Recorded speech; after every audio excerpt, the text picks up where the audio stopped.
Mic check on a couple of these mics, but so let's go ahead and get started here. We're talking about the title of this one is Influence with Outsiders. Would you look at your neighbor and tell them Influence with Outsiders? Mic check, mic check, mic check. What I was going to say was I'm just faking it till I make it. And if we're honest, we are all doing that same thing. That's right. Alright, so what we're going to talk about today is, like I said, we're excited to talk about the things that, or the people that are outside of the church. I wanted to, before we get into the meat and potatoes of what we're going to talk about, we have to identify the most important reason of what we're doing. And with that, Pastor Jonathan is going to share with us some information.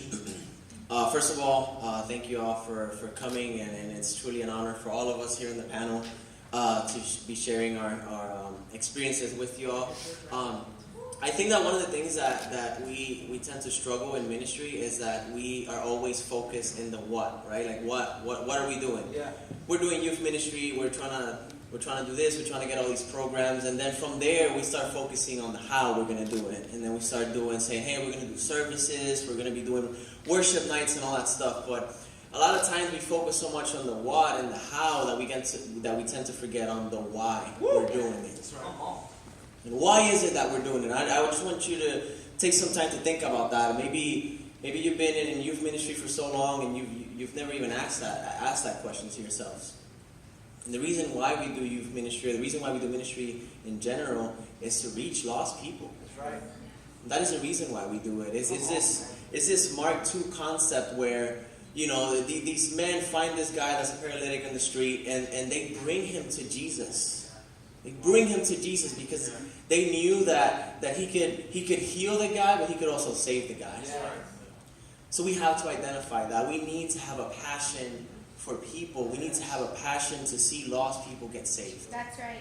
So that's the first thing that I would say that we need to identify as leaders, and then we can go from here.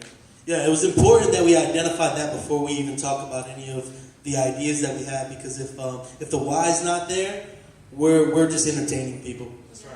And we're just entertaining people, and then realistically, are we making any difference in their lives? You know, and that was the big reason. So I'm glad you shared that. That was awesome. So the first thing that we want to talk about today, we've kind of divided this up in 4 different sessions, and the first one is, how does your church or your organization appear to an outsider, right? And for the sake of this conversation, we're going to call them targets, outsiders, the people we're looking for, just because they're the reason why, right? So feel free to come in at any time, guys. What do you think, or why is it important